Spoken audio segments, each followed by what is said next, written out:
War of the Worlds by H. G. Wells.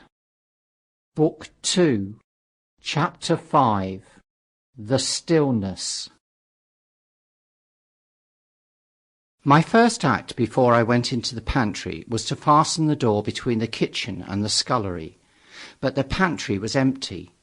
Every scrap of food had gone. Apparently the Martian had taken it all on the previous day. At that discovery I despaired for the first time. I took no food or no drink either on the 11th or the 12th day. At first my mouth and throat were parched, and my strength ebbed sensibly. I sat about in the darkness of the scullery, in a state of despondent wretchedness. My mind ran on eating.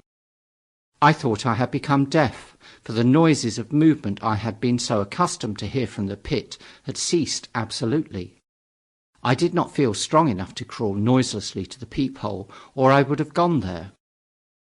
On the 12th day my throat was so painful that, taking the chance of alarming the Martians, I attacked the creaking rainwater pump that stood by the sink, and got a couple of glassfuls of blackened and tainted rainwater. I was greatly refreshed by this, and emboldened by the fact that no inquiring tentacle followed the noise of my pumping. During these days, in a rambling, inconclusive way, I thought much of the curate and of the manner of his death.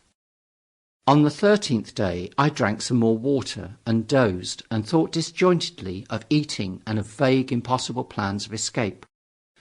Whenever I dozed, I dreamt of horrible phantasms, of the death of the curate, or of sumptuous dinners.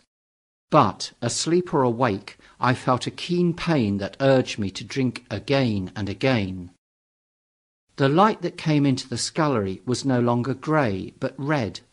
To my disordered imagination it seemed the colour of blood. On the 14th day I went into the kitchen, and I was surprised to find that the fronds of the red weed had grown right across the hole in the wall, turning the half-light of the place into a crimson-coloured obscurity. It was early on the 15th day that I heard a curious, familiar sequence of sounds in the kitchen, and listening, identified it as the snuffing and scratching of a dog. Going into the kitchen, I saw a dog's nose peering in through a break among the ruddy fronds. This greatly surprised me.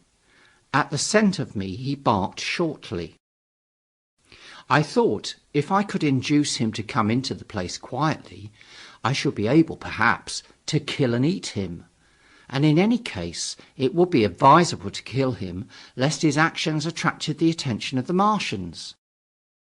I crept forward, saying, "Good dog," very softly, but he suddenly withdrew his head and disappeared. I listened. I was not deaf, but certainly the pit was still.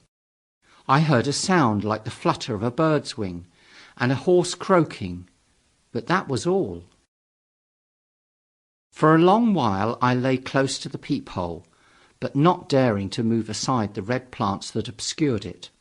Once or twice I heard a faint pitter-patter like the feet of the dog going hither and thither on the sand far below me, and there were more bird-like sounds, but that was all. At length, encouraged by the silence, I looked out. Except in the corner, where a multitude of crows hopped and fought over the skeletons of the dead the Martians had consumed, there was not a living thing in the pit. I stared about me, scarcely believing my eyes. All the machinery had gone. Save for the big mound of greyish-blue powder in one corner, certain bars of aluminium in another, the black birds, and the skeletons of the killed, the place was merely an empty circular pit in the sand. Slowly I thrust myself out through the red weed, and stood upon the mound of rubble. I could see in any direction save behind me, to the north, and neither Martians nor sign of Martians were to be seen. The pit dropped sheerly from my feet, but a little way along the rubbish afforded a practicable slope to the summit of the ruins. My chance of escape had come. I began to tremble. I hesitated for some time, and then, in a gust of desperate resolution, and with a heart that throbbed violently, I scrambled to the top of the mound in which I had been buried so long. I looked about again, to the northward too. No Martian was visible. When I had last seen this part of Sheen in the daylight, it had been a straggling street of comfortable white and red houses, interspersed with abundant shady trees. Now I stood on a mound of smashed brickwork, clay and gravel, over which spread a multitude of red cactus-shaped plants, knee-high, without a solitary terrestrial growth to dispute their footing. The trees near me were dead and brown, but further a network of red thread scaled the still living stems. The neighbouring houses had all been wrecked, but none had been burned. Their walls stood, sometimes to the second story, with smashed windows and shattered doors. The red weed grew tumultuously in their roofless rooms. Below me was the great pit, with the crows struggling for its refuse. A number of other birds hopped about among the ruins. Far away I saw a gaunt cat slink crouchingly along a wall, but traces of men there were none.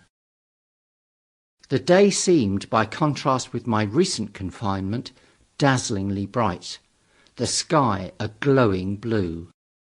A gentle breeze kept the red weed that covered every scrap of unoccupied ground gently swaying. And oh, the sweetness of the air! End of chapter 5.